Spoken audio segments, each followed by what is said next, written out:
একসময় যুক্তরাষ্ট্র, যার মাথার দাম হেঁকেছিল $10 মিলিয়ন, 10 মাসের ব্যবধানেই মার্কিন প্রেসিডেন্ট, পররাষ্ট্রমন্ত্রী মার্কো রুবিও, সিরীয় প্রবাসী ও সাবেক সিআইএ পরিচালক জেনারেল ডেভিড পেট্রাইজের মতো ব্যক্তিদের দ্বারা সম্মানিত হচ্ছেন তিনি। এই নেতা আর কেউ নন, সিরিয়ার প্রেসিডেন্ট আহমদ আল শারা।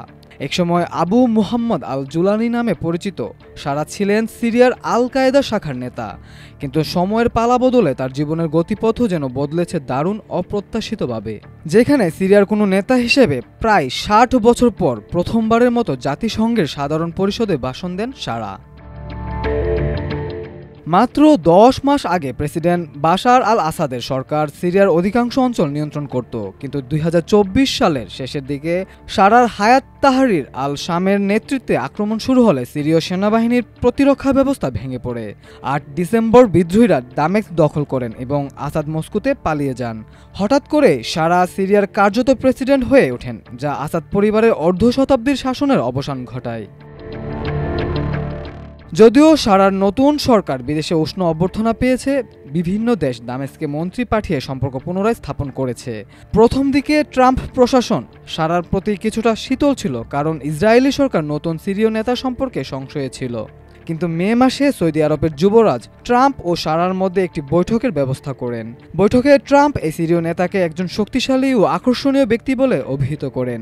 এরপর থেকে ট্রাম্প প্রশাসন শারার সরকারের একজন উৎসাহী সমর্থকে পরিণত হয়।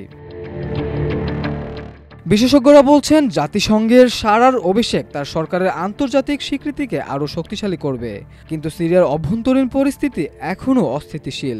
আন্তর্জাতিক সম্প্রদায়ের যারা এখন শারাকে স্বাগত জানাচ্ছে, তাদের উচিত একটি বিভক্ত দেশে ক্ষমতা আরোপের জন্য উৎসাহিত না করে বরং অন্তর্ভুক্তিমূলক নীতি নেয়ার জন্য চাপ দেয়া।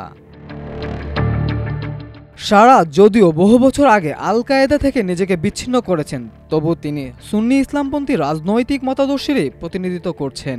এদিকে সিরিয়ার সংখ্যাগরিষ্ঠ জনগণ সুন্নি আরব হলেও আলাউইত, খ্রিস্টান, দ্রুজ, কুর্দিসহ অসংখ্য ধর্মীয় ও জাতিগত সংখ্যালঘু সম্প্রদায় রয়েছে।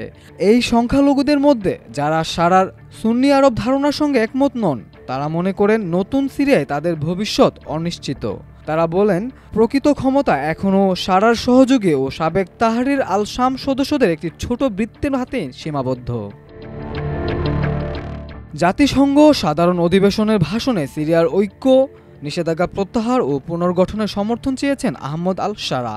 আন্তর্জাতিক সম্প্রদায়ও তার আহ্বান ইতিবাচকভাবে নিয়েছে, কিন্তু বিশেষজ্ঞরা সতর্ক করছেন, সিরিয়া এখনও বিভক্ত, এর বৈধতা নিয়ে এখনও প্রশ্ন রয়েছে।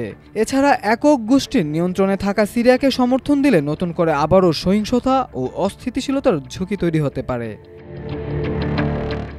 মামুন খান, আমার দেশ।